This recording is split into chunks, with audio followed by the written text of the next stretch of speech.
Welcome to the low interest session we have at the beginning of every one of these hatecast. Hopefully I can get it right this time. So, this is your host, Bryce Allen. I am joined today by Guy Razy. Now, if you'll notice in this podcast, I either have one of two things that I did when I was editing this video. One of which may be that the first portion of this episode will be audio only. The second option I have that I'm working on how to figure out in the editing software that I have is to add a blur for comedic effect. Now, I do a bunch of shit talking about how I have free-range dogs in this episode where, you know, that one person complaining, get your dogs out of the fucking episode because it's, like, distracting and stuff. Yeah, they decided to take the fact that we were recording this on Valentine's Day and take advantage of that.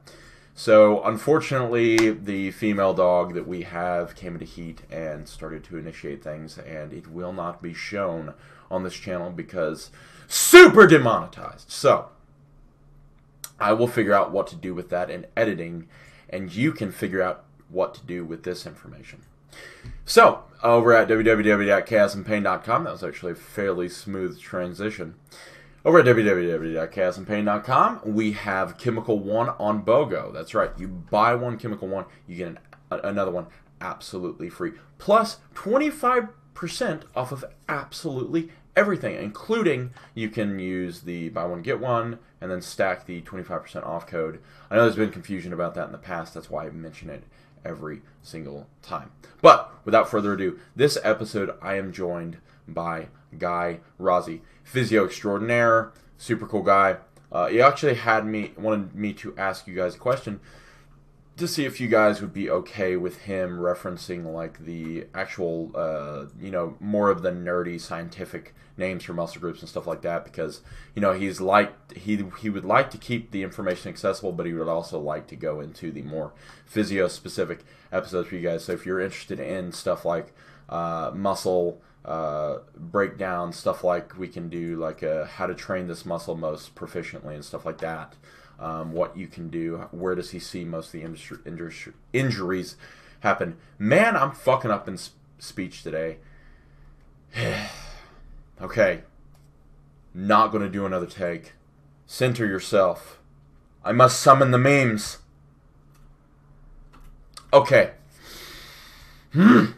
Now, he wanted to know if he could go into more of that subject matter so that we could hopefully bring you guys some more fantastic episodes with a fantastic guest. This was kind of a get-to-know Guy Razy thing because we are going to have him on and potentially have him do some other things for us.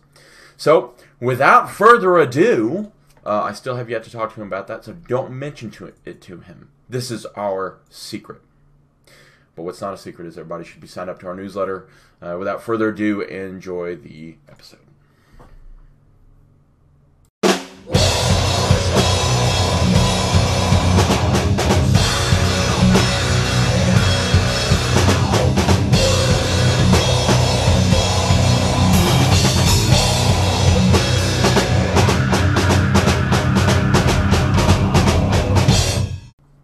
And just like all the other guests, I'm going to do a surprise. We've started recording on you. So, welcome, Guy Razy, to the hatecast. This one has been a long time coming. And by the way, yes, this is on Valentine's Day because I love the podcast. But, anyway, let's get started. So, you started, so you're actually not just a physio. For those of you who are unaware, could you let them know what your job description is and who you work with?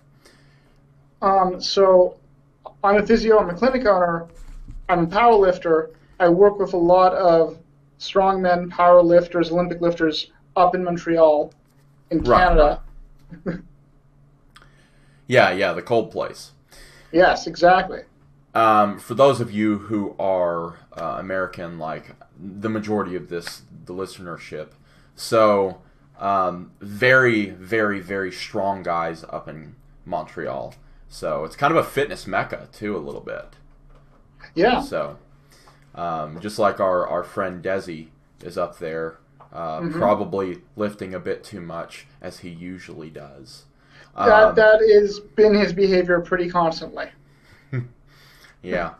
So, what got you into powerlifting? And we'll go back to physio here in a minute. What got you into lifting? Well, into lifting or into powerlifting specifically? Both. I like to hear it all. So when I was 14, I was playing probably about 4 or 5 hours of Nintendo every day. Uh-oh. That sounds a little familiar. This might hit close to home. And I was on honor roll, so my parents were just like, we can't really punish him because he's getting great marks. So they were like, look, just find an after-school activity and we'll pay for it. Like, we don't care. Just like, you need to move. It's not normal that you spend 5 hours playing video games. Yeah. So I went to the local community center. I was like, what do you guys have at 3:30? And I started going through the list, and I got into sports. Sports led me to strength and conditioning. And then I went into the gym, and I was like, what do I do here? And they're like, you should deadlift. And I was like, I don't know what that means. Yeah. I'm 14 years old. So sports, what sports did you end up going for? I did rugby, I did fencing, and I did wrestling. Okay, so 2 real sports and 1 where people poke with a sharp stick. I'm joking. Actually, fencing is pretty cool. It requires a bit of finesse. Mm-hmm. So that's pretty cool. You spent a majority of your time playing video games, and then you went on to lifting and sports and stuff like that. So did you get far in the wrestling or the rugby? Wrestling and rugby, no. I am 5'5.5" in American speak. Right. So at one point, I came back, from the summer, and everyone else on the team was like this, and I was like, "What happened?" Yeah. No, I kind of went reverse in that because I was the smallest kid in 3rd grade, and then I shot up a foot, and that was people to me. So I'm about 6'5" in American speak. So, right. I don't know how many centimeters because I'm actually pretty dumb on that. But so that's cool. You went on and you decided to change. So what style of training did you first start out with? Because I always find that's an interesting. So I was actually quite lucky. The fencing coaches that I had, one was Soviet, one was Hungarian, and they introduced me to the 80s Soviet style of training. Right. Which For those is who are what they unaware, which is what? So it's a lot of box squat, a lot of front squat, a lot of back squat, rotating through deadlift variations. There wasn't that much band work in it, but it was a lot of the power variants and a lot of cleans. And it was just every week was a different variant. Yeah. So it was kind of a mixture of what we would consider modern-day Olympic lifting, right? Right. So for those of you unaware, the Soviets were real big on things that actually mattered instead of like max effort bicep curls. So they ended up doing cleans. Push press, did you ever do any of that? Yep. Push press, push jerk, split jerk, all of that. Yep. Snatch squat, which is, by the way, incredibly difficult to do. But so that's pretty cool. You had like an Olympic style lifting, so that led you where? So I took that. I got up to the national level in fencing. Okay. Because there's only 4,000 fencers in Canada, so if you have any talent, you can rise to the top pretty quick. Right. It's not like hockey here. Yeah. So you're a bit of a fencing playboy. Okay. Yeah. So what did that lead? Well, after one point, you age out of the system. You can't do it anymore. You get some injuries. You can't do it anymore. Yeah. Wrestled a little bit more, got into boxing, got into MMA. That led me to kettlebells. That led me down the CrossFit road, which, was a little dangerous. Now, CrossFit, what variation did you go for? Did you go for like the WODs and all that stuff, or did you go like the I want to be good at everything style of CrossFit that was actually popular before CrossFit? Because I'm unsure where you picked up CrossFit. I got in 99, 2000. Okay. So it was kind of that I want to be good at everything Yeah. sort of thing. Yeah. So at the local gym, it was a WOD and then a skill and then a WOD and then a skill, and that was how it was practiced at the time. Okay.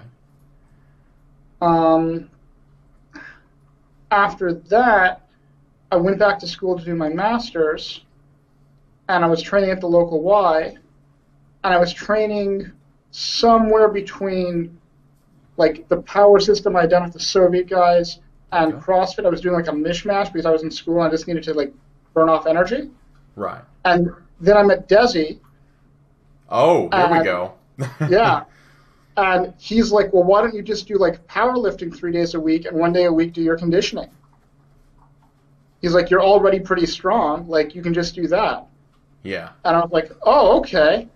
And then I got into powerlifting, and I did okay. I got some decent numbers, and then life continued.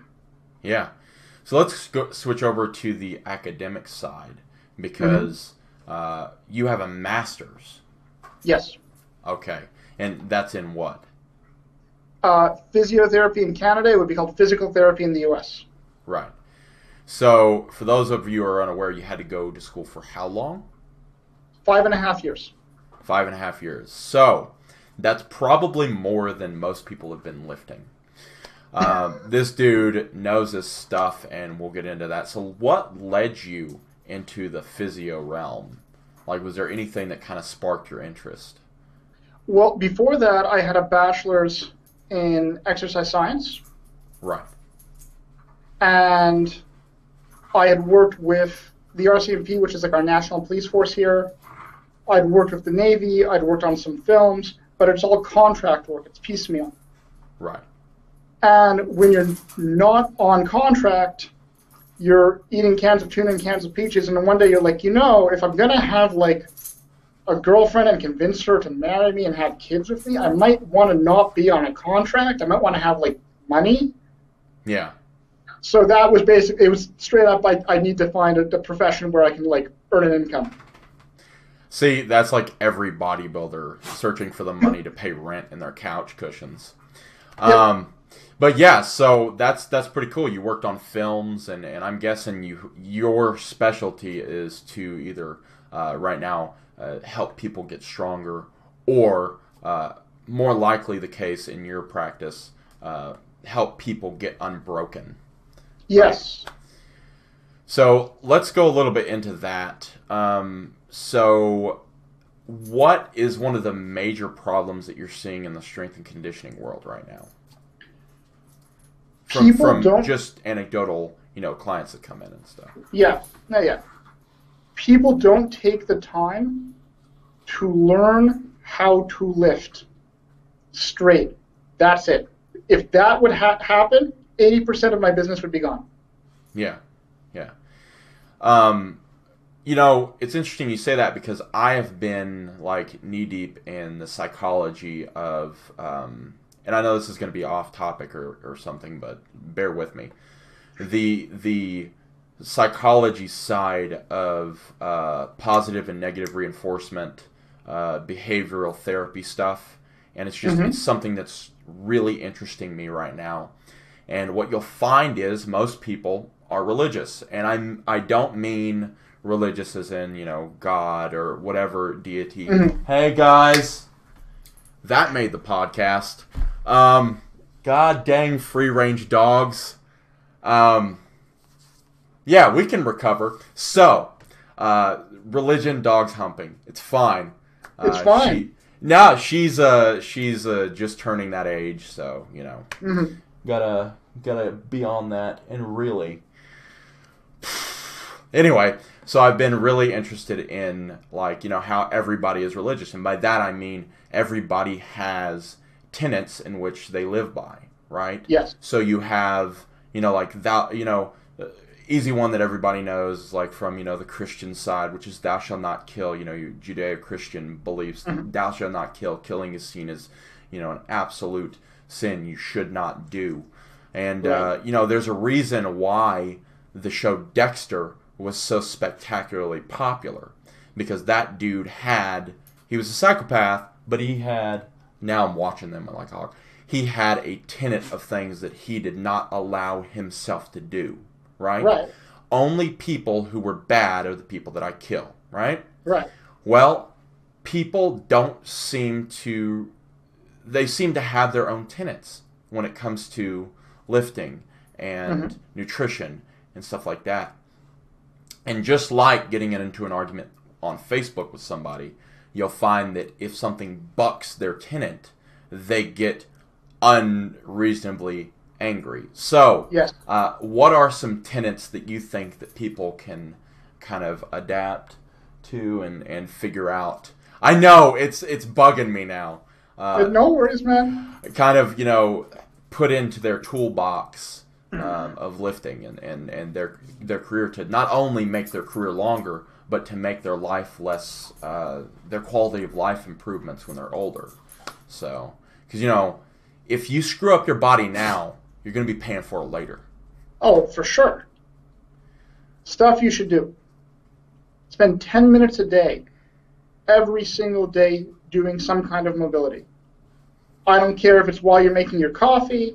I don't care if it's while you're watching stuff on Netflix. Spend 10 minutes a day doing something for mobility, because lifters, particularly most of whom work desk jobs, are very immobile people. Right. So I'd say that the big one that we all say and none of us do is meal prep. Get a crock pot, get a George Foreman, meal prep. It's not as complicated as we all make it sound. No. And really get yourself an experienced coach who has a decent track record and spend 6 months to a year learning technique. Right. And if that just happened, the strength world would explode. Yeah.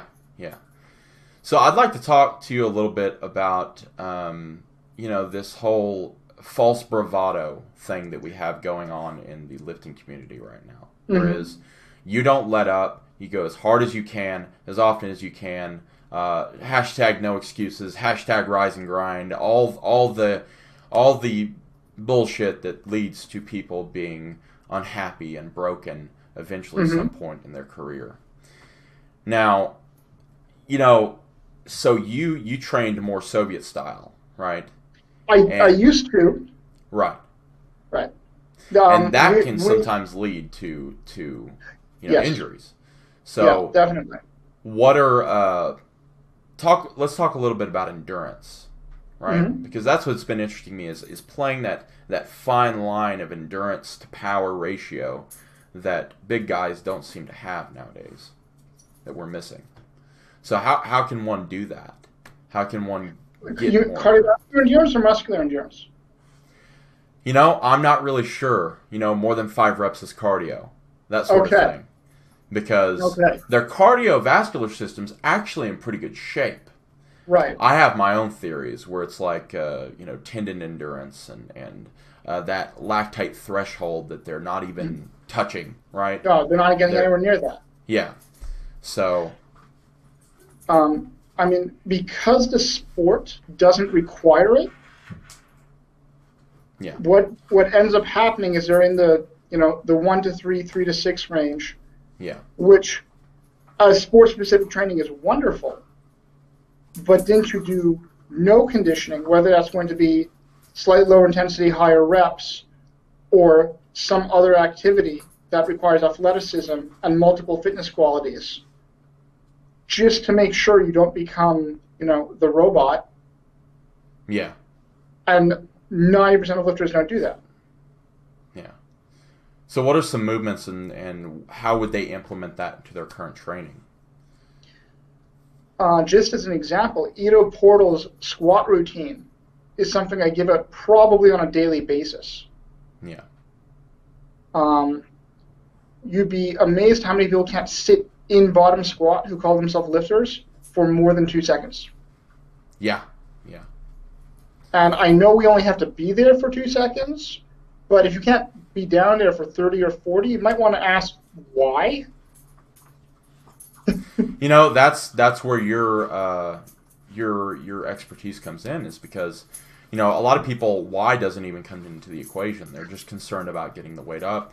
They're concerned about doing the lift and getting that good Instagram shot, or that competition lights, you know, 3 white lights, and all that jazz. Now they're defighting. It's fun, but they're concentrating on that instead of the real important stuff, which is, you know, being able to bend over without any pain, right? Yeah. Because pain's a major. I mean, when you're not in any pain, you take that for granted. Right. You know? Yes. So. I mean, how many guys do we know who bench and they've got pain right there? Yeah, I used to. I used to. So. Yeah. Not only that, but you know, I've been there too. I mean, I'm sure you've been in the situation where, you know, you know you're doing things incorrectly, but one more rep, you know. And now and then that's okay. Yeah. But you've got to either have the common sense or have a coach or a training partner who's got the ability to tell you, hey, you're done for today. Yeah. A lot of the just as a parallel, you go to the guys who do 100-mile races. 85% of their training is done below 60% of threshold. Right. 10% is done above 90%. You know, maybe, now I'm not saying we should spend 80% of our time, 85% of our time below 60% because we do need training stimulus. Right. But maybe there's something here we should consider where we don't have to go to 90 to 100% every single training session because recovery is a thing. Yeah, that's a bad word. We can talk a little bit about that too. Let's switch gears here. So recovery techniques, which is something that you probably utilize every day in your practice. You preach about, you talk about, you tell people that they should be doing more of. What are some of the most effective in your playbook? Eat more, sleep more. If you're in a position to get a massage. And quite frankly, wake up at the same time every single day. We don't exactly know why, but that actually does affect recovery. Really? Yeah. You know what? That's interesting. I'm going to have to do more research on that. Like, I've been knee-deep in this sauna research, too. That's, you know, of course, Dr. Rhonda Patrick, everybody's aware of her by now and the work that she does. Like, not necessarily doing the research itself, although she does some of that, but she puts it together in a nice little pamphlet on her website and her videos. So, I've been knee-deep in that. What are your opinions on foam rolling? Because I know that's been kind of picked apart left and right. So, if you have inadequate mobility, and the reason is your resting tension, if that is the reason, foam rolling plays a role. If you do not have an inadequate tension issue, it feels nice, and you could do it for that reason, it will not help you get better. Right. So, you know, we've been preaching on this channel for most people, especially those with physical labor jobs. Foam rolling is, you could find better uses of your time, right? Yes. Stuff like dynamic warmups, where do you stand on those? I strongly encourage those. Yeah. Just as an example, what would those be? You would start off with something like a fire hydrant drill when you're in quadruped, and then from there you go into power skipping. Right. And if you do, and maybe you do leg swings in between. Right. Something else I've been experimenting too is using spices and cold water, right, to kind of wake me up in the morning. You know, so every morning I have like this. I know it's probably shit for you, but like Tabasco sauce, right? Right. Which is just it's capsaicin. It's cayenne pepper. It's, you know, all that stuff. I have that in my little morning shake that I make, this little super smoothie, right? And then I just splash a bunch of cold water on my face. And sometimes before lifts even, I'll go into the bathroom in the gym and just splash a bunch of cold water on my face because it seems to there was some research that I was reading about it actually increasing performance in the short term. So, yes. Do you have any little tips or tricks like that you've utilized? Of that type, no, not typically. I don't go into like the inter-rep stuff. Right. I've used both ice and sauna for recovery. Right. And they both work excellently as long as you like don't go to ridiculous protocols. Yeah. You don't need an hour and a half in the sauna. Okay. No. 15, 20 minutes will do quite a bit. Yeah. Yeah. 15 to 30 minutes, well, 10 to 30 minutes seems to be the sweet spot for most beneficial effects. What are your opinions on cryo? Because that seems to have had a bunch of popularity and then a drop-off and then a bunch and then a drop-off. So I'm kind of unsure where to land on that. Like I'm talking... Well, I think the drop-off is because it fucking sucks. It's just not pleasant. You can do it 5 days a week for 6 months, and it's still not that pleasant. Okay. But what is there any research to kind of buck against cryo and be something more in favor of just cold in general? Like, do you need to go to the extremes of cryotherapy in order to get the cold shock? No. Okay. As long as it is colder than your body temperature, there will be an effect. Okay. Well, that's good news for me. Sometimes in the winter I can just go outside shirtless and be fine. Yes. Right? Yeah, that'll work. So, I even there's this research paper on runners in the cold, right?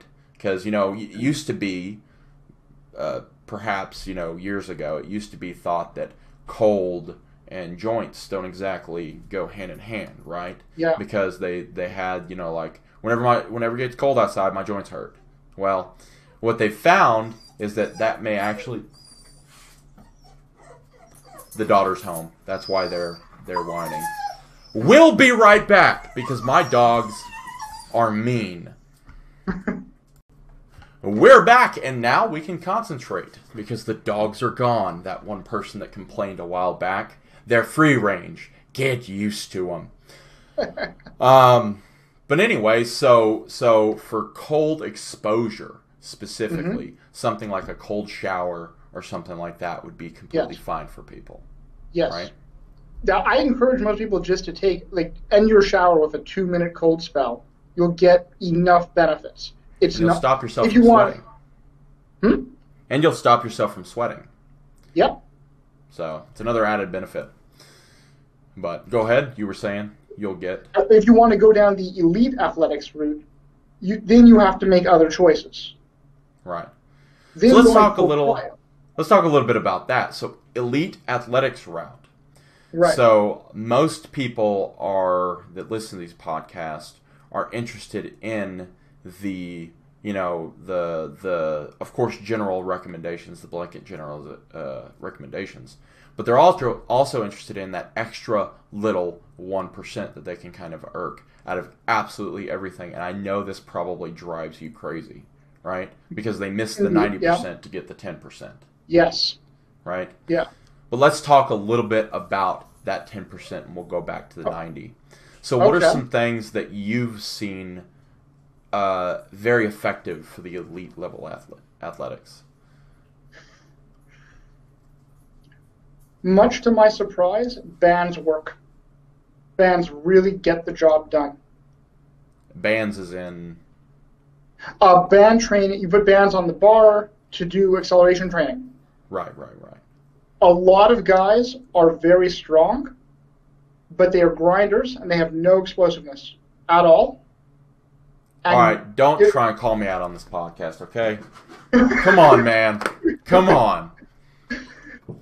And you put bands on them for 12 weeks, and then you retest them, and they're nuts explosive. Yeah. Now, a guy in his second year, third year of lifting doesn't need to do this. A guy who's not competing at a national, international level doesn't need to do this. Right. Someone who's training recreationally doesn't need to do this. It's a 12-week investment. There's some time. You've got to go over with your training partner. Hey, I'm going to put the bands here. If you start seeing this happen, I need you to do this instead of this. There are things that have to happen with all of that. But if you are training at that level, if you're that person, taking 12 weeks out of your year to do that has enormous benefits.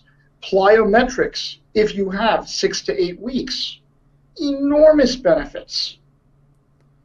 And by plyometrics, you mean explosive movements like box jumps.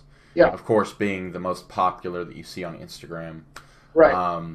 Other things like explosive push-up variations, right?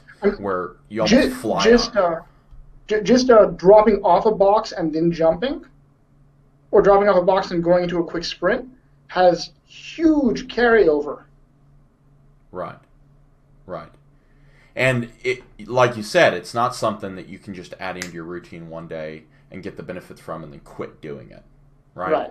Because that's the chasing the 10% and missing the 90%. Everything takes... And then you're going to wind up on my table. Yeah, like Desi. Let's talk a little bit about that, because he has told me wonders about how you have cured his issue. Now, for those of you who are unaware, Desi had this, it was a back issue, right? Yes. Okay. So, and he told me we can talk about this, so you're not, he's given me consent and everything, but we'll talk just generally. Yeah, in general terms.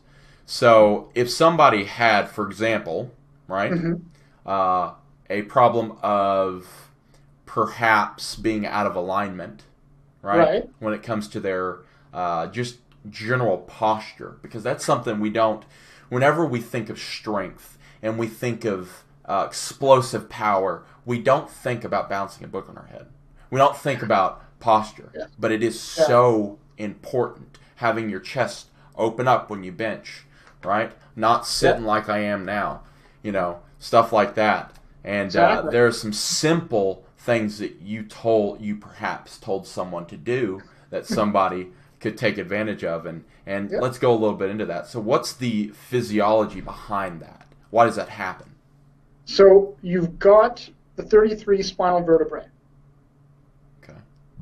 They stack in an S or a J depending on certain anatomy factors that don't matter for this conversation. Right. In between each one, you have a disc. For the purposes of this conversation, the disc is hard on the outside and it has a jelly-like substance on the inside. The jelly-like substance can shift back and forth inside the disc, so you can imagine a covered aquarium with all the water on one side or all the water on the other side. You want to try to keep it in the middle. Right. So what ends up happening, because we spend 12 to 14 hours a day sitting hunched over, given the lifestyles we normally have here, the jelly moves to the back. Okay.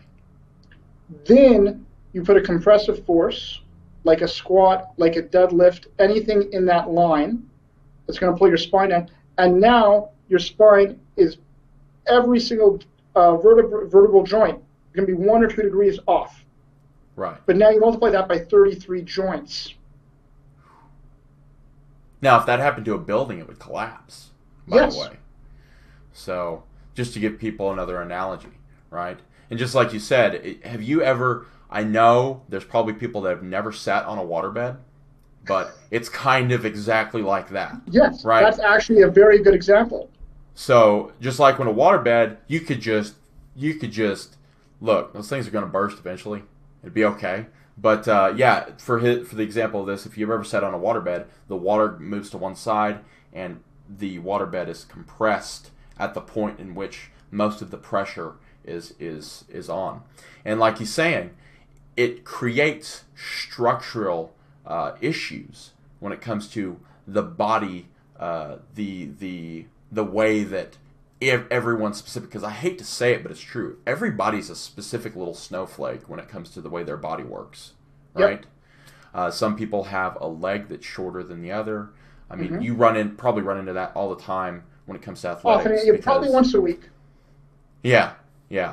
Or somebody will, have lost an inch or two when they've gotten 40, like off their height, and it usually comes to structural integrity issues, right? Yeah. I mean, how many guys do you know that have come into your clinic and said, hey, I squat heavy. Why is my hip not where it's supposed to be? Why is it off center a little bit? Because that's become very popular too, especially with more people in the strength and fitness industry going to physios to fix the problems instead of going to a GP to band-aid the problems, right? So go back, of course, you said the analogy of the spine being tilted 2 degrees. That makes a major difference. So go ahead. So you're 12 to 14 hours sitting because you're sitting at your desk at work, you're sitting when you eat your meals, you're sitting in the car, you're sitting in the washroom, you're sitting at home on the couch watching Netflix. Now, and then you spend your 2 hours in the gym standing up, and then you put all this compressive load on it. Right. So what we got to do is get all that jelly back into the middle. And we get even half of those joints back. And you can increase your stability, you can increase your strength, you can increase your load tolerance. Everything comes back. Right. So how would you do that for just some general stuff that people can do? So cobra push-ups are one way that they're called. The other one I think is upward dog, where you lie on your stomach, you just put your hands on the ground like you're going to do a push-up, you keep your belt on the ground. Right. And you come as far back as you can, hold 1-2 seconds, come back down. If you're in a situation where you can't lie down, because most people work in environments where that's impossible, you put your hands on your hips, you lean back as far as you can. It is not as effective, but it'll work. Right. And you got to rack up 100 a day, 200 a day in general. I'm not giving a prescription at this time. Right. Just as a general recommendation, right? That you think would improve people's lives. Yes, exactly. And that typically makes a lot of these problems go away. Okay. Now, is there anything that people can do specifically, like at the gym, where they need to have a gym environment to do? Because I know most people I've seen. What? First of all, what are your opinions about these people hanging from bands off of squat racks? Like, I know that works. Yeah, it's self-traction. It's totally fine as long as you're doing it safely. I have no issues with it. Okay. As long as you line it on your hips and not on your spine, and you've got a spotter to make sure you don't go flying everywhere, it's self-traction. It works. Something I've been preaching for years is simple hangs from like a pull-up bar too. Yep. That's where I typically tell people to start. Yeah. That's something that everybody can do. All they need is a pull-up bar, and you just literally set yourself up where you're about to do a pull-up, right? Retract your shoulders and hang there, right? Just like you're going to do a pull-up, and but don't initiate the movement. That's great for spinal compression, and for some people, they'll also notice if they do have disc issues, you will feel some major relief in a major way by doing that. Also, Ed Cohen had this exercise where you literally cat, camel, right? He was talking about it in a video, and I've actually been doing that for close to 3 or 4 years now, where you set yourself up like, in the cat position, yoga. You can look this up, cat camels, right? And all you do is you bend at your lower back, right? Yeah. And it gets that hydraulic fluid going in between vertebrae. Yes. So that's also something I would suggest people do. That's typically how I finish the program. Once all the extension work is done, then I reintegrate flexion into the system. Right. So while they're doing this, right, if they have, and by the way, this is not a prescription, guys. If you would like to go visit a physio, you have to go up to Montreal and visit this man. So, but it's not a prescription by any means. But if someone were to take your advice, would they be allowed or would you generally suggest people continue the activities that cause the compression in the first place? Or do you suggest a small planned break? If you just have general soreness, 1 week off should be enough. Okay. If someone were to have pain that's affecting activity, you stop that. Yeah. You stop that till we figure out what's going on. Right. I want to talk to you a little bit about something that's going rampant in the fitness industry right now. Mm-hmm. And I don't exactly know the cause, but I have an idea, and you can correct me if I'm wrong. But you probably see this all the time. You have people that have been lifting for years and years and years, and all of a sudden, they have this issue where it like hurts to bend down and tie their shoes. Like they almost get the wind knocked out of them. Yeah. Right? My hypothesis is this has a lot to do with a weak core. Even though you're lifting, hundreds of pounds, somewhere in there, right, in either your transverse abdominis or in the back, but most likely it has to do with excessive forward lean, right? Mm-hmm. Yeah. This would be my guess, where people really do end up having like bulging disc issues. Yeah. Right? Do you see that at all? I'd see that very frequently, typically in lifters over 45, typically guys who've been lifting for over 15 years. Right. And it's a combination of exactly what you said. It's bulging discs that have been chronic for so long. The spine is starting to remodel itself around these 2-degree shifts. And then you've got some muscles that are really strong and some muscles that have just never been touched. Right. And you've got all of these tension imbalances in the body.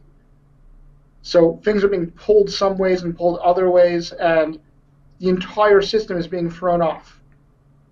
Yeah. And at that point, now we've got to remodel bone, not just remodel soft tissue. That's what scares me the most. Right. And that's a much longer process. Right. How would you go about somebody doing that? Like if they were to have some simple tips that you can give generally. It's the same type of mobility work. It is many, many, many more times a day. Instead of being like 2 or 3 times a day, it's like 10 to 20 times a day. Right. And they have to stop any irritating activity on the order of 18 to 24 months. Wow. Yeah. Wow. Bone takes a long time. Yeah. Tendons and soft tissues, 6 to 12 weeks. We can do a lot. Yeah. But you come to me with a bone issue, like, it takes time. Yeah. This is why you've got, and we've been preaching this on the podcast, you've got to take care of this stuff early. You know? I don't know if you know my story or if Desi has told you a little bit, but no. I actually used to be 430 pounds. Yeah. Right? Super obese. Morbidly obese. I was pre-diabetic whenever I started losing weight, right?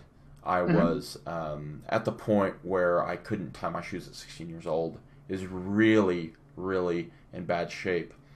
And just by reducing my body weight even 10%, I started to notice some health benefits. And I've always made it a priority of mine to concentrate more on the health side and less on the performance side when it comes to going through the body transformation, right? I'm a big fan of doing prehab and rehab stuff, specifically on areas that are more likely to get injured than others, right? Yeah. For example, shoulder, rotator cuff stuff. Nobody is doing that correctly. I see it all the time in the gym, right?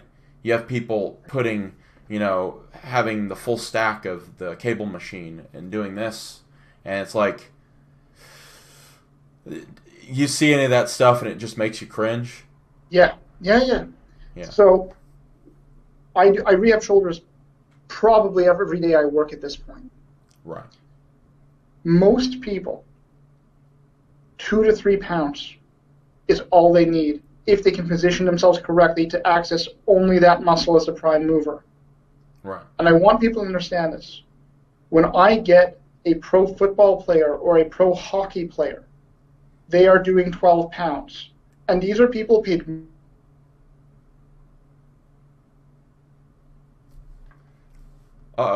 million on ice, and they're doing 12 pounds. Hold on just a second. We lost you there for a second. Repeat that again. So if I were to have a pro football player or a pro hockey player, right, I have them do the shoulder rehab with 12 pounds. Right. The everyday person, 2 pounds, 3 pounds, you get into the right position, you access the muscles. Guys getting paid millions of dollars, 12 pounds. And it is their job to either destroy another person on the field or to move a puck down ice. Those guys who are 22 years old and that's their job, 12 pounds. And you are not those people. Yeah. Everybody'd like to think they are, though. Yeah. You know what? I'd like to think so, too. But then I do the exercise, and I'm like, 3 pounds is good, too. Yeah. No, I get you there, and, that's something else we can talk about is you'll find that strength sports are the only thing, and I've talked about this with Jay Ashman, strength sports are the only realm that you can find just people who are just the most ungenetically gifted people in the world still be competitive, right? Yeah. Whereas you have people with perfect genetics who end up being at the top, and I mean like major top of the sport. Mm-hmm. But it's also kind of cool that you see some guys up there standing right beside the genetic elite who have just the worst genetics ever for anything, basically, Then you have people like Michael Phelps. But, when it comes down to it, it's like, people tend to have this misconception that more weight sometimes equals better results. Right. And when it comes to certain things, cool. Like you want to bench a lot. We all want to bench a lot. We all want to bench, 315, 225 pounds, whatever your goal is. We all want to get there. But at the same time, if you neglect the small things like your rotator cuff, or you end up doing this excessive volume of tricep work that you see all the time, right? Mm-hmm. Then you will end up reaping the benefits of being broken. So for bench work, there's a guy no one talks about, and it's really funny for me. His name's Bill Crawford. He's in upstate New York. Right. Benched over 1,000 pounds, squatted over 1,000 pounds. No one talks about him. Why not? Now, for me, I don't know. But for me, it's a 4-hour drive. I go down there 2-3 times a year. And the things this man has forgotten, can fill volumes of books. Never mind what he still remembers. Yeah. I've met a couple people like that, too. I mean, we had, at my gym, there's somebody that actually used to train with Bill Pearl, right? Okay. So Bill Pearl, I don't know if you know who he is, but he was like Mr. Universe, all that stuff. Great guy. Insane amount of weight. I mean, the old like stories about him having like, these massive weights that he used to push. Right. Apparently was true. This dude who was at my gym saw him have 2 guys that were all over 200 pounds, right, on each side, so 4 people total, lift up the 125-pound dumbbells that he did chest flies with. Like, insane amount of weight, right? Mm-hmm. But speaking of, I would like to kind of lead us into this way. So what are some of the, I want to lead us into this, what are some of the most common muscular imbalances that you have seen in your practice, and how does one go about fixing those? Do some front squat to get your abs strong for when you squat heavy and when you deadlift heavy. Okay. You can even do front box squat. It'll be fine. Just, you need to get that set. And a front squat's really going to help you with that. Okay. Reverse hypers, if you've got access to them, are going to be amazing. Every single time you do a press, you got to do a pull. Every single time you do a pull, you got to do a press. Everyone reads it. Nobody does it. And frankly, get your hips open, get your shoulders open. Right. Right. And if you could just do that, you know what? Then you don't have to visit a guy like me. Yeah. Yeah. But how would one go about opening up their shoulders or hips? If you wanted to open up your shoulders, there's an old book, probably from the 70s, called the 7-Minute Rotator Cuff Solution.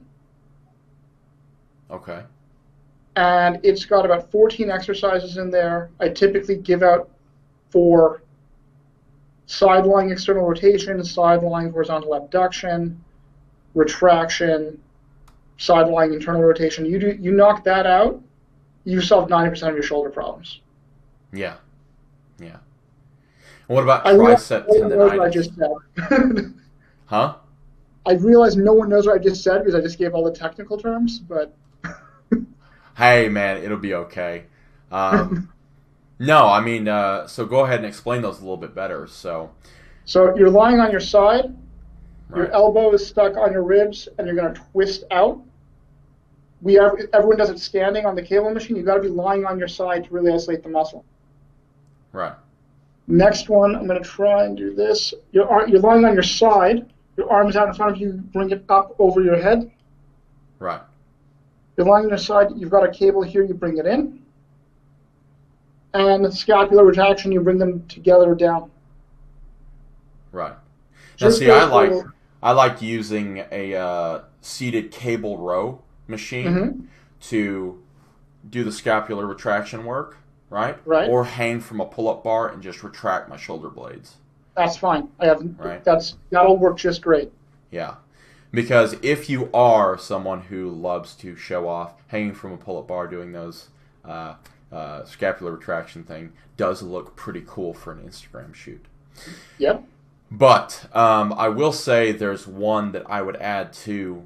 Sometimes I like to do this one as a variation whenever I switch things out, because that's the thing people don't realize too, is a lot of the overuse injuries is just repetitive damage. Yes. Right? So if you're doing, for example, flat barbell bench press forever, you're going to have some problems, right? Yeah. That's why intelligent programming has to do with switching out variations at the right time, going to certain weights at the right time, because no one's going to go, unless your name is Jamie Lewis, you're not going to go 100% all the time, full bore. And you see that happen all the time. People run on adrenaline. But before I get into that, because I would like to get into that, let's talk about this. So you put your this arm, right? You put whatever arm you're trying to externally rotate. This is internally, right? Moving it this way. Externally is to the outside. External, right? You put this on your knee, right? And you just do that, right? Yeah. With like a 5-pound dumbbell. It does not take much at all. And I find that to actually make my shoulders feel better than using the cable. So,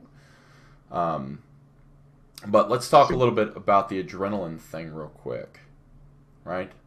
Yeah. So, from your professional opinion, how does that end? You have somebody who goes 100% all the time. They do the same exercises over and over and over again, and they end up going 1 rep max every single week. That's going to end on my table with a very uncomfortable conversation about how we have to save your body so you can walk 15 years from now. That's how that's going to end if you do that long term. Yeah. I think that there's not enough concentration on really holding yourself back and then sprinting that final lap when it comes to pushing yourself for new PRs, right? Because when you're first starting out, you can make kind of linear, and then you drop, and then it's kind of linear, and then eventually you get to the point where you're in your 3 to 5 year training where the linear periodization or the linear progress stops working. And that's where people have to work on holding themselves back to end up sprinting towards the new number or the new time if you're interested in the whole endurance sport aspect of that. So when people come and they try to get someone into the weight room the first time, and sometimes they bring them to me just so I can like check them out before, which is not a bad idea sometimes. Yeah. I always tell them, look, your first 18 months, you can literally do anything. You can do anything, it'll work. Yeah. If you want to be crazy and do a super high volume program, yeah, you can do that. It's your first 18 months. No one cares. Yeah. If you want to do an abbreviated program, you can do that. It's your first 18 months. No one cares. Yeah. Once you cross that 2-year, 3-year threshold, just like you were saying, you got to start training intelligently. You can do 3-week waves or 6-week waves or 9-week waves, but you got to start doing waves. You got to start understanding this is when I peak and this is when I pull back and this is when I peak, and that's just got to become part of the culture. Yeah. Or else you wind up on my table. that's your forever threat. It's like, oh, you want to do that? Okay, gonna wind up on my table. I'm gonna be touching you. No, but it's kind of cool to have a guy like yourself on here, a physio that has basically seen probably more than your fair share of injuries because of going full bore all the time. And that's not me trying to say that people should train like a pussy, because look, there's a difference between being harmfully uncomfortable, right? Like trauma, right? Like getting stabbed is not fun, And then there's an okay uncomfortable, like I'm pushing for a new PR. And some people often associate the two with being the same. And then there's those people that just don't like to be uncomfortable at all, who end up lifting 5 pounds for the rest of their life, And I just want to, I'm not a guy to use numbers, but I'm going to use this just because I can understand where the audience might take this. Right. I walk around at 202, 203. Right. My max squat is 635. Right. But you're also 5'5". That should be noted. Yeah. Because height does make a difference, yes. Yes. So there are not a ton of guys out there who are squatting above triple body weight. No. So I will max out every 6 to 8 weeks. Right. And in 3 to 5 years, 3 to 4 years, I made that level of progress. Right. Of serious powerlifting. I did want to ask you, we're almost coming up on an hour, believe it or not. Right. So we're going to quickly run through some things. First and foremost, what is your training methodology? So now I train with the Metal Militia crew up here. Right. And it's mainly very abbreviated training. Right. Well, also I run a business now, so that's part of the deal. And you pick 2 or 3 variants where you're weak. You do them for 3 to 4 weeks. You go back to the main lift for 3 to 4 weeks. You max out. You find something that you suck at. You do 3 to 4 weeks. Go back to 3 to 4 weeks. Test. Repeat. Probably every 16 weeks, take a week off. Right.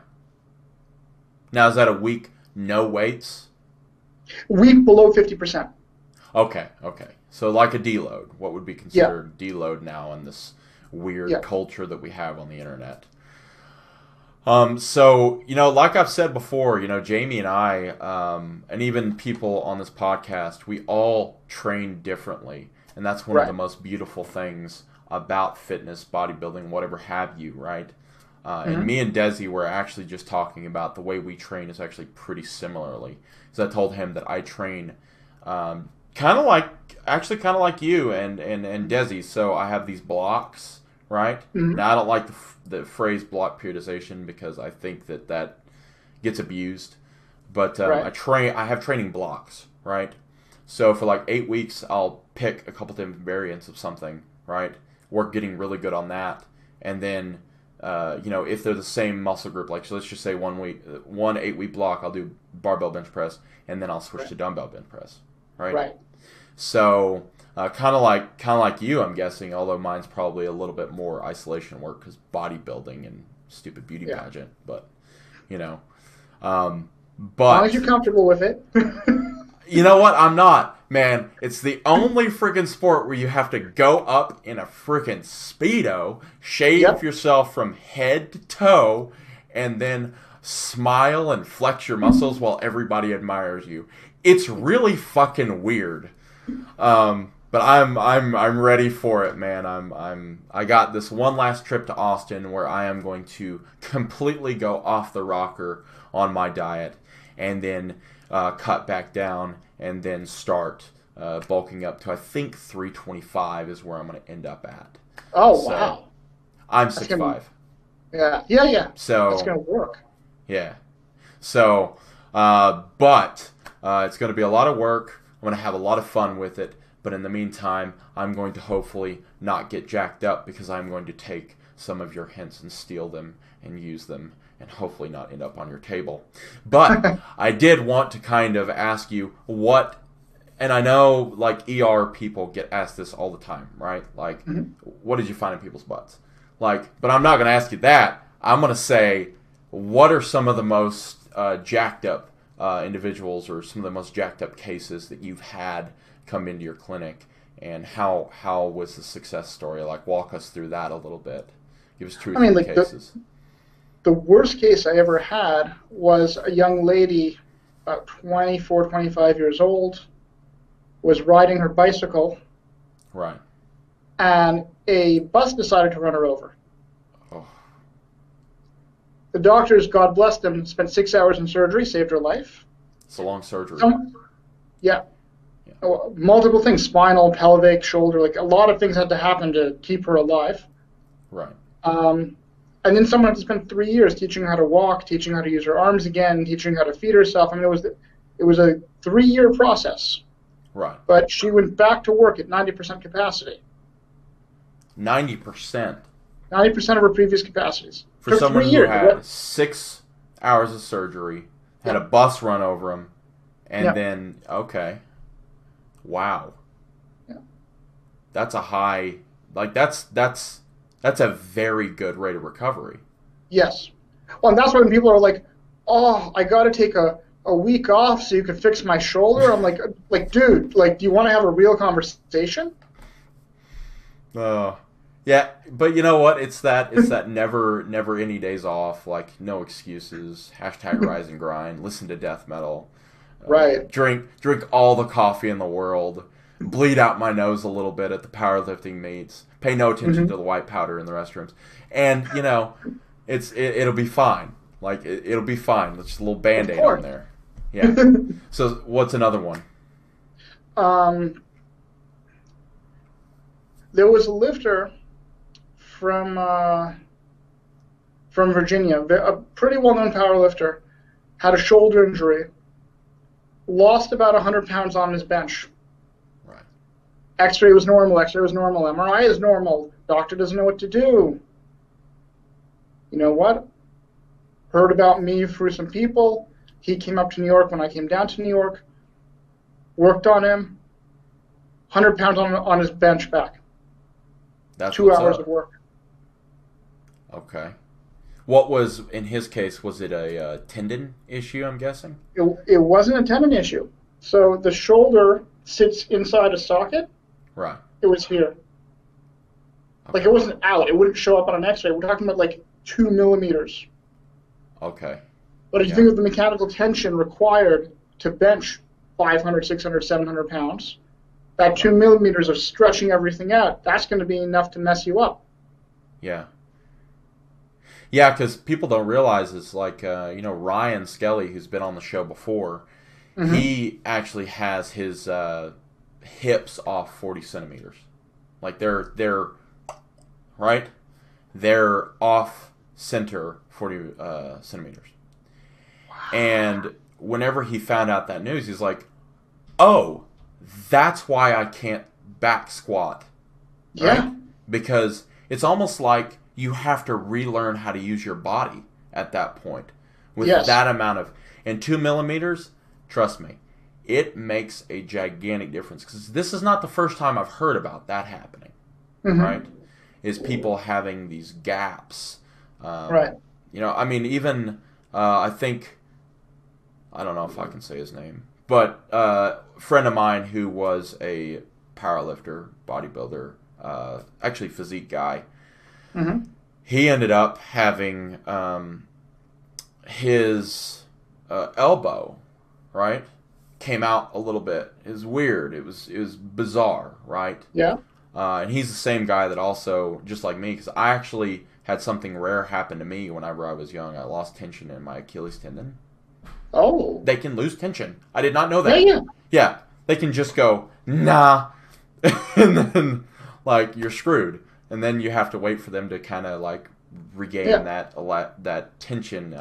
I don't even know the details, but yeah. So he had that happen to him too, but his elbow issue was actually he would go down in weight. He was like doing rope push downs with like 200 kilos. Like, it was crazy. This guy was insane, right? And then 180 kilos, 160, 80, you know, so on and so forth. And one day while he was benching, he hurt this like you were stepping on crackers, right? Yep. In his elbow. Yep. And then that cracking started to happen every time he did any barbell benching. So he switched dumbbells, yada, yada, yada. Long story short, he had to actually go to a physio, and he found out that his elbow was out of socket a little bit, just because what people don't realize is tendons are attached to bone, right? Yes. So they can get pulled. They can they can pull shit out of whack. And his was severely out of whack. It wasn't by very much, but you know, that coupled with certain things he was using was the cause of that. You know, his muscles got strong enough where his tendons decided to go wacky. Right. But just to wrap it, people don't get why that 2 millimeters is important. Look at your shoulder. It's only 4 or 5 or 6 centimeters across. Yeah. And I wish I could tell you that in inches, but I live in Canada. It's okay. They'll Google it. They'll Google it. So, but it is, when you start losing 5-10% of your structure, that's enormous. Yeah. Yeah. Like I said before, if you did that to a building, it would fall. That's it. You know? Like, I mean, the simple example that we can use is people go buy yourself Jenga from, like, your regular, like, toy store, right? Right. And then slowly start to pull one out, right? Yeah. So you can get away with, and then when you get to that middle one, right? So pull 2 away, right? And then have that middle one in there between 2 stacks. Yeah. And just move that a little bit, and then move it a little bit more. How long see what it happens before that thing just, right? Well, when that happens in the strength world, people end up tearing, breaking, shredding.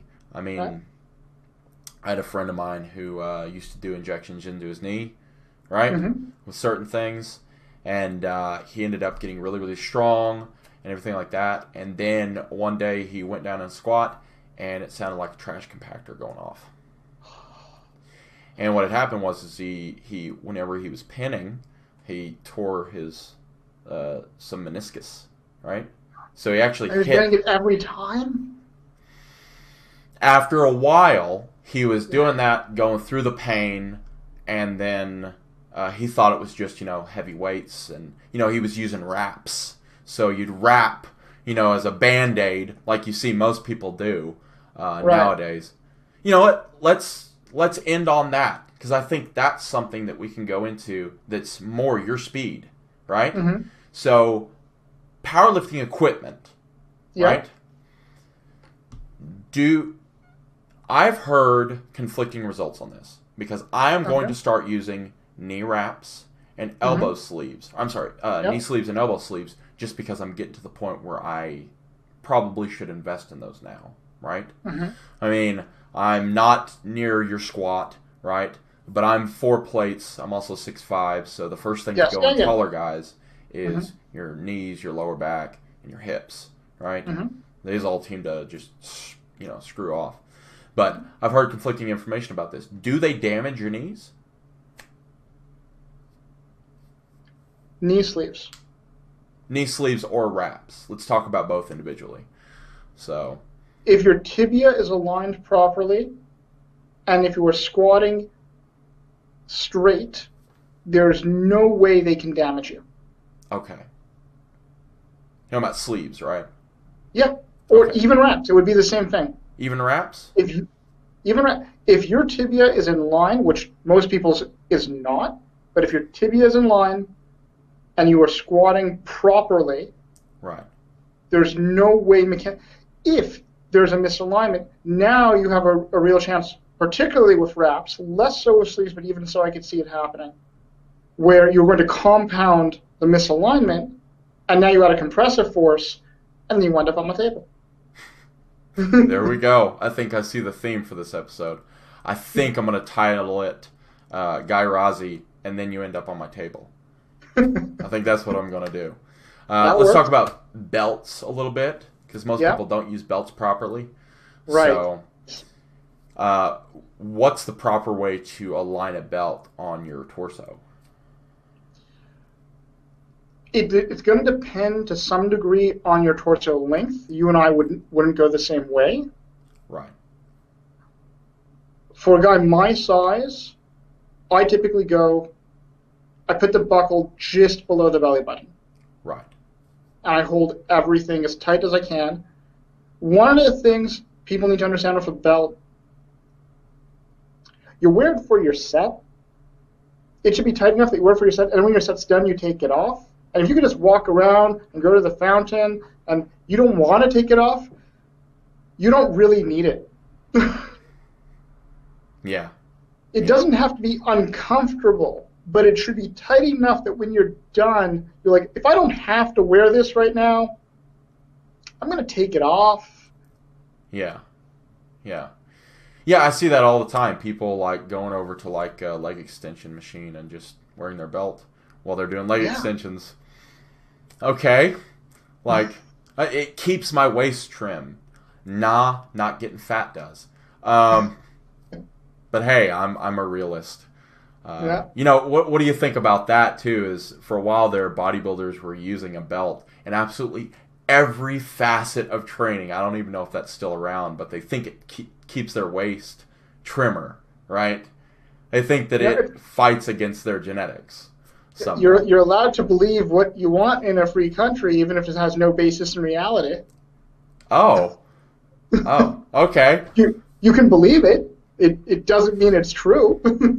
Well, there's also that girl who wore that waist trainer for like 40 years, and she ended up having a hourglass. Let's be honest here. It looked like she was in a Tim Burton movie. Like, that's not anywhere near normal, right? Right. But she wore a corset, and she tightened it whenever possible to the point where she literally reshaped her ribs and her spine. Yeah. How much does that make you cringe?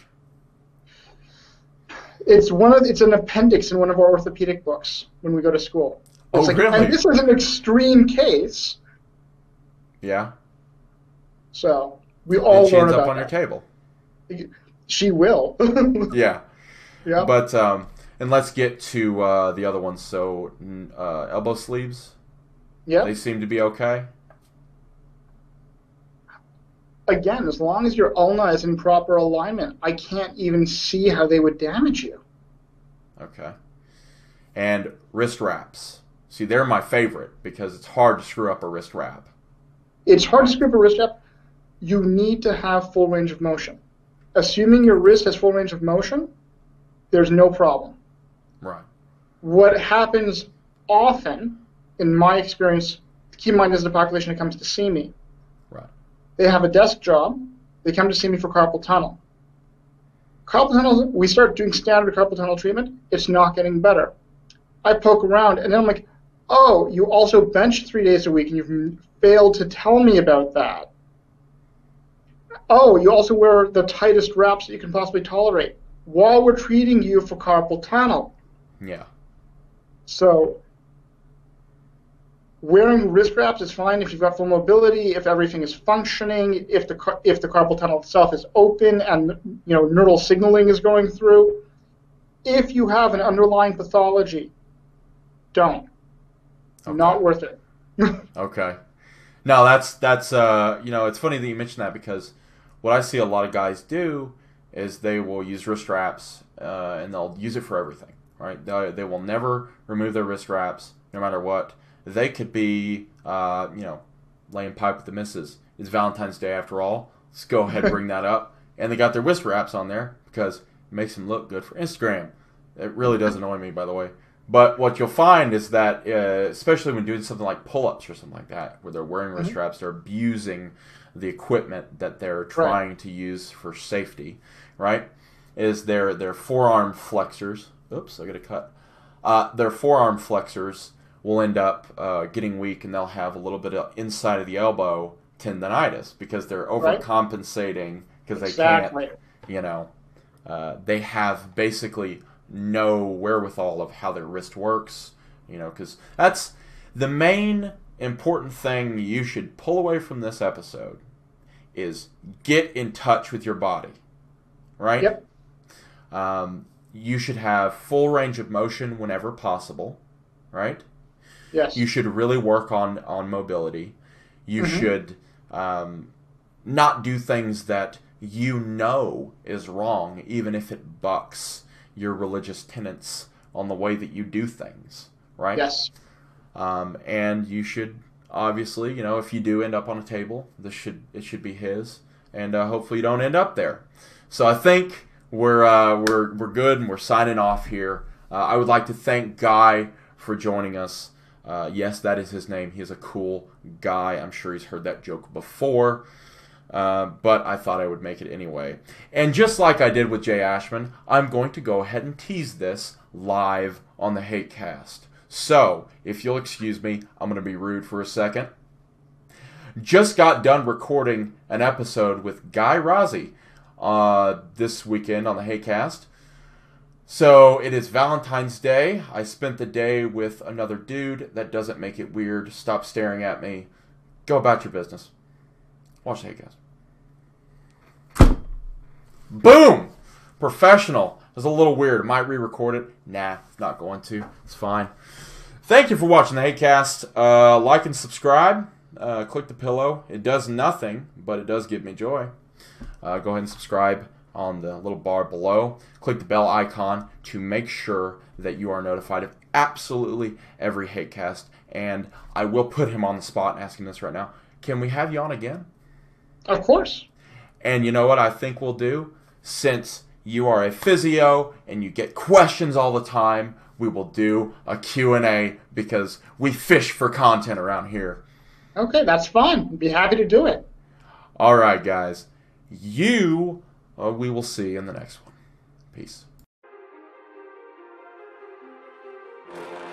Conan, what is best in life? Crush your enemies, see them driven before you, you hear the lamentation of your women. That is good. Too many thoughts on my mind, I can't sleep at night, so I just keep writing. I don't need no help, I don't need opinions, so don't waste my time then. I just been living online, my city don't show me no loving, that's fine. Fuck local radio stations, I got more plays than all of these rappers combined. I'm going again, I've been going in, I'm fed up with so many things, I gotta just let it all out. I'm talking about the shit they've been talking about, telling me I should do this, telling me I should do that, telling me things about rap, talking the truth and that stab in my back, they will knock me off track. No, too many things have been building, been hard to deal with, I just been drinking. Remember my moves in the past, I'm wondering what was I thinking. Lately I'm living in fear, wondering what if the end is so near. All of this shit going on, the shootings are strong, one shot to the head and I'm gone. I'm losing control but I can't let it go, cause I'm trying to get more. And I've been in the moment, I've been in the zone, and I'm moving alone. I don't pick up the phone when my family call, I've been doing it wrong and I don't know what's happening. Trying to get what I just been imagining, getting close and I just been examining all of the fake shit the game has been packaging. Not what pleases you, crime. So grant me one request. Grant me revenge. And if you do not listen, then the hell with you. I come from a town where most of the people are so close-minded. They go into school and they work in a job, but they don't even like it.